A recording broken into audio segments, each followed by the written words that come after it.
Assalamualaikum everyone, welcome to my YouTube channel. So today we are doing chapter 4 basic algebra and algebraic expression and we are starting from exercise 4a.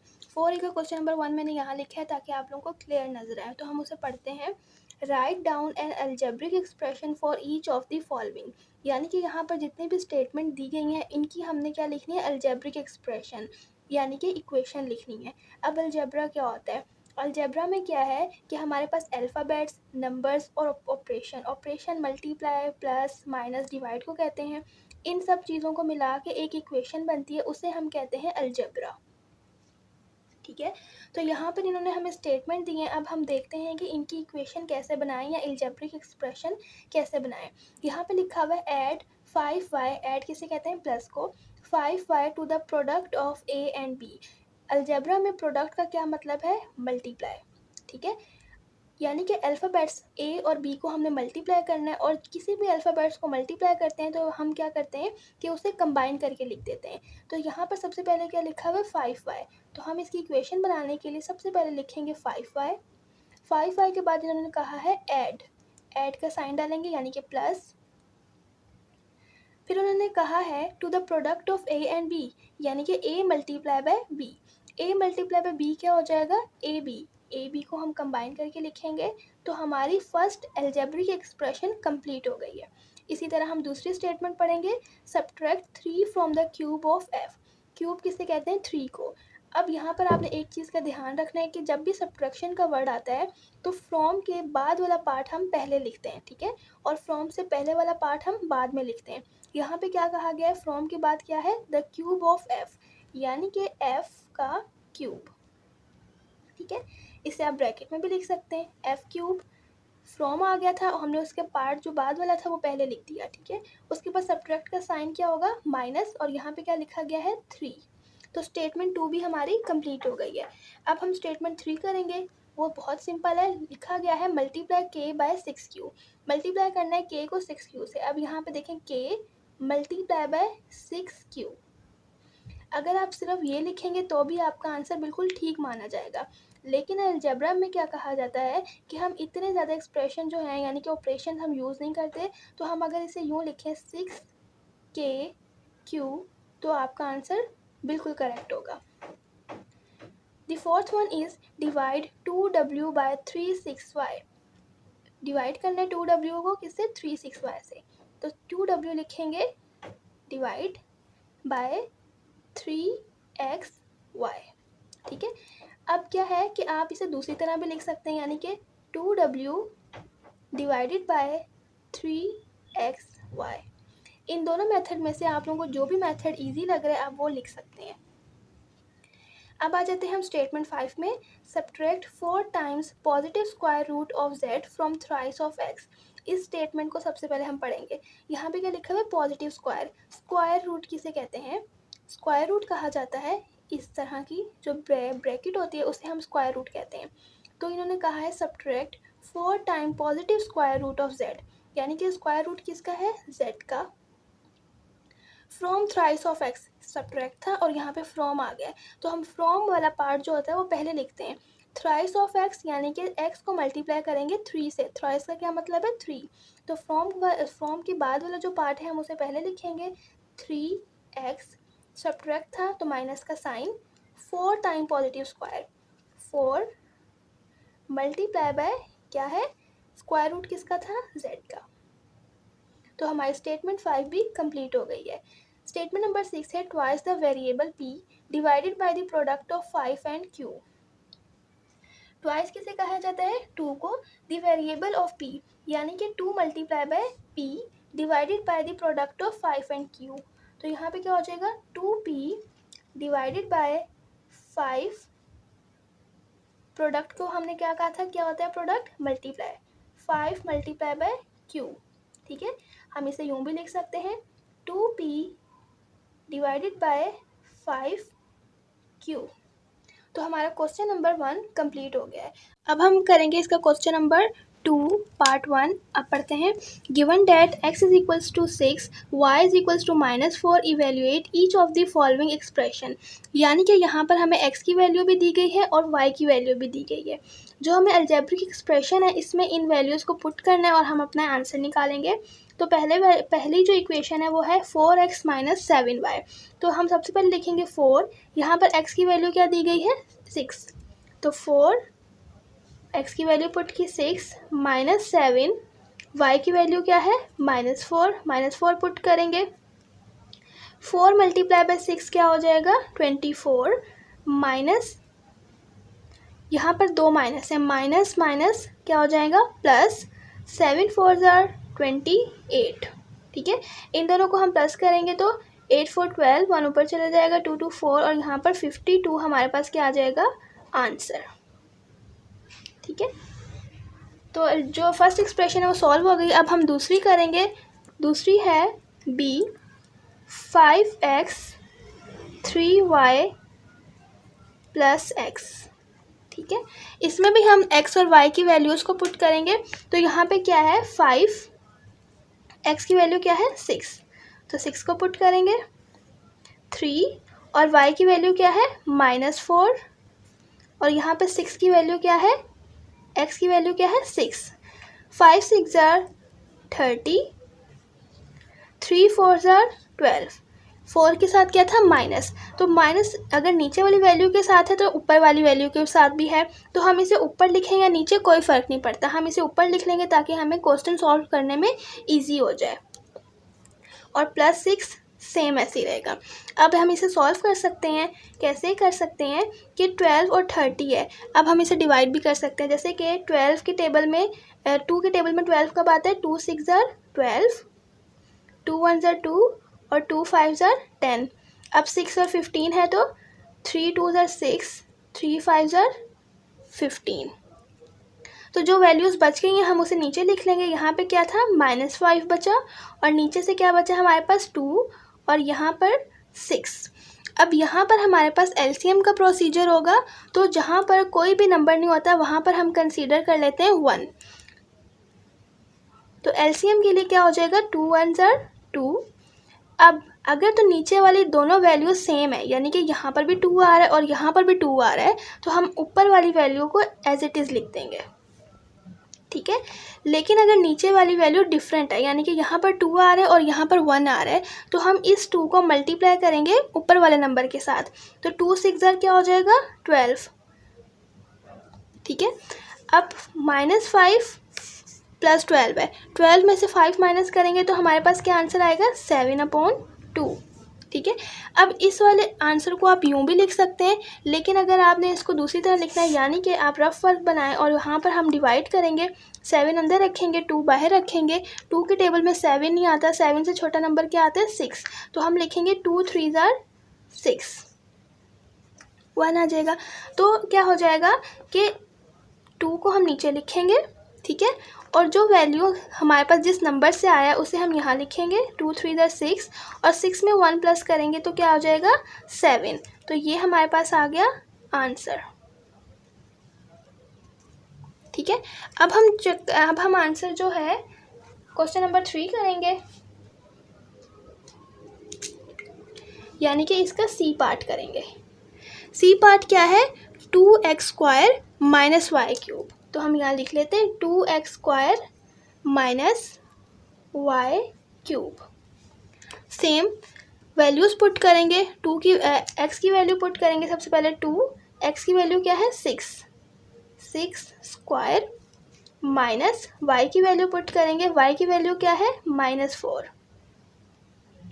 ठीक है, अब यहाँ पर क्या लिखा हुआ है, इस स्क्वायर का क्या मतलब है, यानी कि जो अंदर वैल्यू गिवन है उसे हमने 2 दफ़ा मल्टीप्लाई करना है। तो 6 6 ज़ार क्या हो जाएगा 36।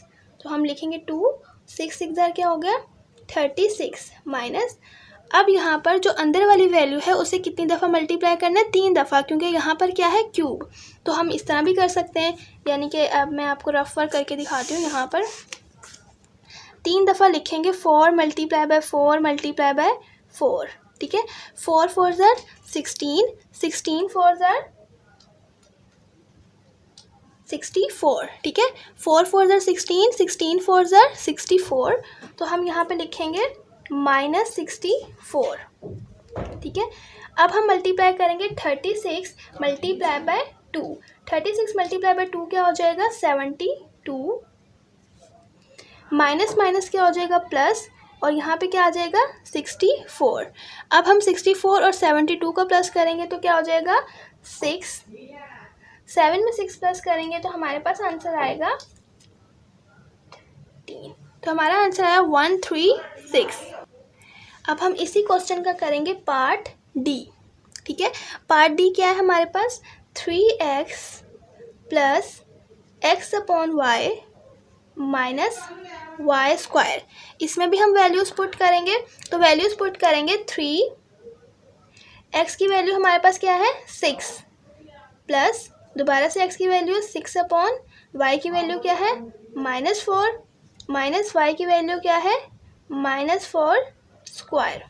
तो 3 6 हमारे पास क्या आ जाएगा 18। हमने पहले भी कहा कि अगर नीचे माइनस है तो हम ऊपर भी कंसीडर कर सकते हैं, तो हम यहाँ पर इसको सॉल्व कर लेंगे। प्लस माइनस माइनस 2 2 ज़र 4, 2 3 ज़र 6, 3 अपॉन 2 माइनस 4 4 ज़र 16। अब दोबारा से जहाँ पर कुछ नहीं होता वहाँ पर हम कंसीडर कर लेते हैं 1, और यहाँ पर दोबारा से एलसीएम का मेथड होगा। क्या हो जाएगा 2, पहले भी बताया था कि अगर यहाँ पर 1 आ रहा हो तो हमने इस 2 को ऊपर वाले नंबर के साथ क्या करना है मल्टीप्लाई करना है। तो हम करेंगे 18 मल्टीप्लाई बाय 2, क्या आंसर आएगा 36। अगर नीचे वाले नंबर दोनों सेम है तो हम एज इट इज़ जो ऊपर लिखा होता है वही लिख देते हैं। तो यहाँ पर आ जाएगा 3 माइनस, और दोबारा से यहाँ पर क्या है 1 और नीचे क्या है 2, तो 2 मल्टीप्लाई बाय 16 हो जाएगा 32। इन सब को हम सॉल्व करेंगे तो क्या हो जाएगा 36।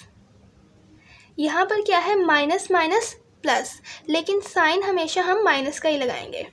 तो इन दोनों को प्लस करेंगे तो हमारे पास क्या आंसर आ जाएगा 32 प्लस 3 35 अपॉन 2, 36 माइनस 35 करेंगे तो 1 अपॉन 2, हमारे पास इक्वेशन नंबर 4 का आंसर आ जाएगा, ठीक है। अब हम करेंगे क्वेश्चन नंबर 3 एक्सरसाइज 4A का, तो मैं क्वेश्चन नंबर 3 लिखती हूँ। अब हम करेंगे क्वेश्चन नंबर 3। क्वेश्चन नंबर 3 को पढ़ते हैं। लिखा है given that a is equals to 3, b is equals to -5 and c is equals to 6, evaluate each of the following expression. जैसे हमने क्वेश्चन नंबर 2 किया सेम वैसे ही क्वेश्चन नंबर 3 है, यानी कि ये जो वैल्यूज़ हमें दी गई हैं इन्हें हमने इन एक्सप्रेशन में पुट करना है और अपना आंसर निकालना है। तो सबसे पहले क्या है a की वैल्यू क्या है 3, तो हम लिखेंगे 3 ब्रैकेट 3 ऑलरेडी है, c की वैल्यू क्या है 6, माइनस b की वैल्यू क्या है -5, 3 6 ज़र 18, माइनस माइनस पहले भी कहा था कि अगर माइनस माइनस हो जाए तो क्या आ जाएगा +5, ठीक है। 18 + 5 हमारे पास क्या आ जाएगा 23, 23 को हम 3 के साथ मल्टीप्लाई करेंगे, 3 3 ज़र 9, 3 2 ज़र 6, तो हमारे पास आंसर आ गया 69, ठीक है। अब हम लिखेंगे क्वेश्चन नंबर 2, इसी का पार्ट बी है ab² - ac, ठीक है। वैल्यूज़ पुट करेंगे, a की वैल्यू क्या है हमारे पास 3 और b की वैल्यू हमारे पास क्या है -5, लेकिन b के ऊपर क्या है स्क्वायर, माइनस a की वैल्यू क्या है 3 और c की वैल्यू है हमारे पास 6। सबसे पहले हम जो स्क्वायर वाली वैल्यू है उसे सॉल्व करेंगे। 3 5 5 ज़र 25 माइनस 3 6 ज़र 18। अब हम क्या करेंगे 3 को मल्टीप्लाई करेंगे 25 से, 3 5 ज़र 15 और ऊपर चलेगा 3 2 ज़र 6 और 7, 75 माइनस 18, 75 माइनस 18 करेंगे तो हमारे पास आंसर आएगा 57। तो जो हमारे पास एक्सप्रेशन 2 है वो भी सॉल्व हो गई, ठीक है। अब हम करेंगे एक्सप्रेशन 3 जो कि है b/a - c/b। बी की वैल्यू क्या है हमारे पास -5, ए की वैल्यू हमारे पास क्या है 3, माइनस सी की वैल्यू हमारे पास 6 और बी की वैल्यू हमारे पास -5। अब हमने कहा था कि हम क्या करेंगे कि अगर हमारे पास नीचे वैल्यू होती है तो ऊपर भी सेम वैल्यू होती है, तो हम इसे यूँ भी कंसीडर कर सकते हैं -5/3 माइनस माइनस हमारे पास क्या हो गया +6/5। ठीक है, तो अब हमने यहाँ पे एलसीएम लेना है। एलसीएम लेने का तरीका सेम ही है कि हमने इन दोनों का एलसीएम लेंगे तो हमारे पास क्या आ जाएगा 3 1 3, 5 1 5, यानी कि 3 5 15। 15 को हमने 3 के साथ क्या करना है डिवाइड, 3 5 15 होता है और 5 5 25, यानी कि -25 प्लस, अब हमारे पास दोबारा से 15 है, 5 टेबल में 15 कब आता है 5 3 15, यानी कि 3 × 6 = 18। तो यहाँ पे हम क्या करेंगे 25 - 18, तो हमारे पास आंसर क्या आएगा 7, -7/15। ठीक है आंसर। अब एक्सप्रेशन जो है हमारे पास डी, उसे सॉल्व करेंगे। b + c/a plus a + c/b। ठीक है, सेम वही वैल्यूज़ पुट करेंगे। b की वैल्यू क्या है हमारे पास -5, ठीक है। c की वैल्यू क्या है हमारे पास 6, यानी कि +6 अपॉन a की वैल्यू क्या है हमारे पास 3, यहाँ पर आएगा प्लस, a की वैल्यू है 3 प्लस c की वैल्यू 6 और b की वैल्यू क्या है -5। -5 + 6, यानी कि यहाँ पर क्या बचा 1, 1/3 हो गया। यहाँ पर क्या है, हमने कहा था कि हम पहले ही सॉल्व कर लेंगे क्योंकि अगर नीचे माइनस है तो ऊपर भी माइनस है, तो प्लस माइनस यहाँ पर क्या हो जाएगा -3 + 6 क्या हो जाएगा 9/5। एलसीएम लेंगे, 3 5 क्या हो जाएगा 15, क्योंकि हमने एलसीएम यहाँ पर पहले लेके बता दिया है 15। अब हमने नीचे वाले नंबर के साथ क्या करना है डिवाइड, 3 के टेबल में 15 कब आता है 5, 3 5 15 होता है, तो 5 को ऊपर वाले नंबर के साथ मल्टीप्लाई करेंगे तो 5 1 5, 5 माइनस यहाँ पर दोबारा से नीचे वाले नंबर से हम डिवाइड करेंगे 15 को 5 से डिवाइड करेंगे तो हमारे पास आंसर क्या आएगा 3 9 27। ठीक है, 27 में से हमने 5 माइनस किया तो हमारे पास आंसर आया -22/15। अब आप इसको इस तरह भी लिख सकते हैं, लेकिन रफ वर्क में आप क्या करेंगे 15 और 22, 15 के टेबल में 22 नहीं आता, 15 1 15, 22 में से 15 हमने माइनस किया तो हमारे पास आंसर क्या है 7, तो हम इसे यूँ भी लिख सकते हैं 15, यहाँ पर हमारे पास रिमेनिंग क्या है 1 और यहाँ पे हम लिखेंगे रिमेनिंग 7। तो इस तरह लिखेंगे, हमारे पास क्वेश्चन नंबर 3 भी कंप्लीट हो गया है। होप सो कि आप लोगों को समझ आ गया होगा। अब हम करेंगे क्वेश्चन नंबर 4। क्वेश्चन नंबर 4 एक मिनट में यहाँ लिखता हूँ, क्वेश्चन नंबर 4। ठीक है, क्वेश्चन नंबर 4 में क्या है simplify each of the following, यानी कि स्टेटमेंट दी गई, हमने उसे सिंप्लीफाई करना है। बहुत ही ईजी मेथड में करेंगे हम इसे। तो स्टार्ट करते हैं। सबसे पहले जो आपने x वाले या y वाले जो सेम नंबर है उसे हमने एक साथ लिख लेना है। यहाँ पे क्या लिखा है 5x। अब कोई x का दूसरा है तो उसे भी हम इसके साथ लिखेंगे। तो x का दूसरा क्या है -6x, तो हमने उसे भी साथ लिख दिया। फिर उसके बाद +22 -23, यानी कि x वाले साइड पे कर लिए, दूसरे नंबर साइड पे कर लिए। 5 में से 6 चले गए तो कितने आ जाएंगे 1, यानी कि -x बचा और यहाँ से 23 में से 22 चला गया तो -1 आंसर। ठीक है, अब हम करेंगे statement 2, x + 3y + 6x + 4y। ठीक है, x वाले हम लोग सेम कर लेंगे और y वाले हम लोग सेम कर लेंगे। यहाँ पे x + 6x + 3y + 4y। 6x में एक और x प्लस करेंगे तो क्या हो जाएगा 7x प्लस 3 + 4 7y। आंसर। अब हम करेंगे equation number 3, 6xy + 13x - 2yx - 5x। ठीक है, एक्स वाई वालों को सेम कर लेंगे। यहाँ पे क्या है 6xy, यहाँ पे लिखा हुआ है yx, कोई मसला नहीं है, एक्स वाई या yx एक ही चीज़ होती है। तो हम लिखेंगे -2xy + 13x - 5x। 6x में से 2 चले गए तो क्या आ जाएगा 4xy + 13 में से 5 चले जाएंगे तो हमारे पास आंसर आएगा 8x। अब क्वेश्चन नंबर 4 का लास्ट पार्ट है D. 6x - 20y + 7z - 8x + 25y - 11z। इसे सॉल्व करेंगे, x वाले एक साथ करेंगे, y वाले एक साथ करेंगे और z वाले एक साथ। सबसे पहले हम x वाले लिखेंगे, 6x हो गया, दूसरा क्या है -8x। फिर उसके बाद हम y वाले लिखेंगे -20y + 25y। फिर लिखेंगे zy + 7z और है -11z।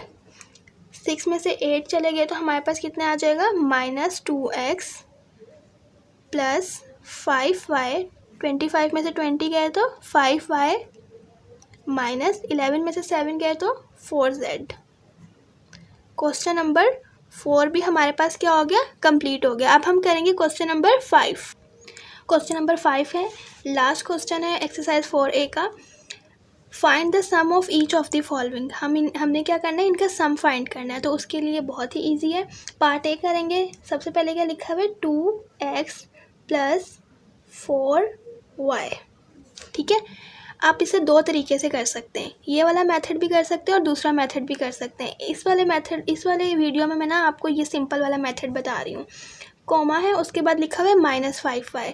तो ये जो 5y है आपने y के नीचे ही लिखना है, y वाली वैल्यू y के नीचे ही लिखेंगे। तो यहाँ पे लिखेंगे -5y। अब हमने इन्हें क्या करना है, प्लस करना है। तो देखें प्लस माइनस क्या हो जाता है माइनस, और हमेशा हमने जो साइन है वो बड़े वाले नंबर का लगाना है। तो बड़े वाले नंबर के साथ क्या है माइनस। 5 में से 4 चले जाएंगे तो हमारे पास पीछे क्या बचेगा, सिंपल y। ठीक है, और यहाँ पे कुछ भी नहीं था तो 2x same as it is आ जाएगा। तो ये हमारे पास आंसर आ गया 1 का। बी पार्ट है -b - 4a, 7b - 6a। ठीक है, सेम लिखेंगे -b - 4a, उसके नीचे b के नीचे b वाली वैल्यू और a के नीचे a वाली वैल्यू। तो यहाँ पे क्या है +7b - 6a। ठीक है, तो क्या हो जाएगा, माइनस माइनस हमेशा क्या होता है प्लस, लेकिन साइन हमेशा हमने बड़े वाले नंबर का लगाना है। तो बड़ा वाला नंबर क्या है 6 का साइन लगाएंगे हम। 6 + 4 क्या हो जाएगा 10a। 7 में से b माइनस हो गया, यानी कि 7 में से 1 माइनस करेंगे तो 6b। सेकंड का आंसर आ गया हमारे पास। थर्ड सॉल्व करेंगे, 6d - 4c। हमने कहा है कि d के नीचे d की वैल्यू और c के नीचे c की वैल्यू लिखेंगे। तो यहाँ पे 6d के नीचे हम 6d ही लिखेंगे और 4c के नीचे क्या लिखेंगे -7c। माइनस माइनस प्लस होता है, लेकिन साइन हमेशा हम बड़े नंबर का लगाएंगे। 7 + 4 11c, 6 + 6 12d। सी का आंसर आ गया। अब हम करेंगे डी का, 3pq - 6hk।